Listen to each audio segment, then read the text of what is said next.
Bali merupakan suatu pulau yang terkenal dengan keindahan alamnya dan berbagai seni tradisi dan budaya yang hingga saat ini masih dilestarikan. Tidak hanya itu, Bali juga memiliki sektor pertanian yang tidak kalah penting dari sektor lainnya.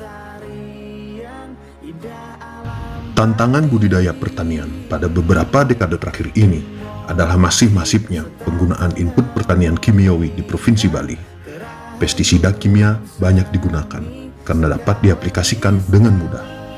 Intensitas pemakaian pestisida yang terus-menerus dapat menurunkan kesuburan tanah, pencemaran lingkungan, resistensi UPT, dan meninggalkan residu kimia pada hasil tanaman.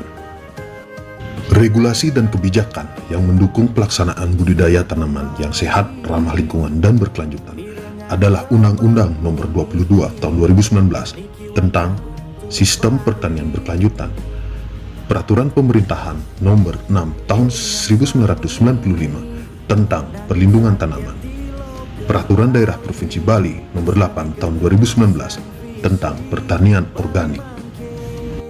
Pelaksanaan budidaya tanaman yang sehat, ramah lingkungan, dan berkelanjutan dilaksanakan dengan menerapkan sistem pengendalian hama terpadu atau PHT.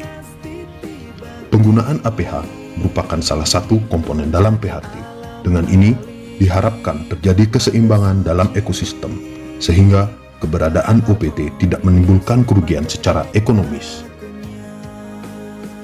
Apabila dicermati untuk saat ini di tingkat petani, pengendalian secara kimiawi masih cenderung menjadi pilihan utama karena cepat dapat dilihat hasilnya dan relatif praktis secara pengaplikasiannya. Dampak negatif yang ditimbulkan antara lain resistensi, resurgensi, bahkan ledakan hama kedua, binasanya serangga bukan sasaran, pencemaran lingkungan, gangguan kesehatan pada hewan dan manusia, dan masih banyak lagi yang diabaikan.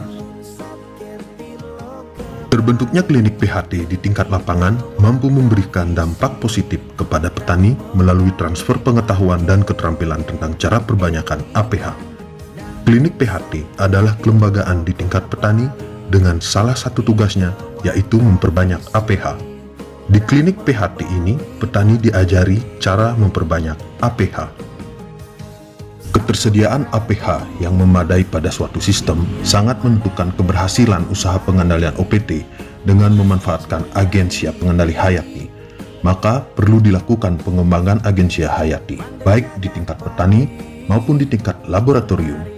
Dengan pengembangan yang dilakukan secara terus-menerus, akan memunculkan berbagai agensia hayati yang dapat dimanfaatkan dalam pengendalian OPT ramah lingkungan, sehingga keseimbangan dalam ekosistem dapat terjaga dan tercapainya kelestarian lingkungan yang diharapkan. Adapun dampak yang bisa dilihat akibat dari inovasi ini, pertama, pada petani, kelompok tani, ataupun gapoktan mampu melaksanakan kegiatan pengamatan atau pengenalan OPT, pembuatan dan pengaplikasian APH pada lahan usaha taninya. Kedua, mengurangi pemakaian pestisida kimia sehingga lingkungan mengalami perbaikan secara perlahan. Ketiga, tersedianya produk hasil pertanian yang sehat, aman untuk dikonsumsi sehingga kesehatan konsumen juga terlindungi. Menuju kehidupan Kramo dan Bumi Bali sesuai dengan prinsip Trisakti Bung Karno, berdaulat secara politik, berdikari secara ekonomi, dan berkepribadian dalam kebudayaan melalui pembangunan secara terpola menyeluruh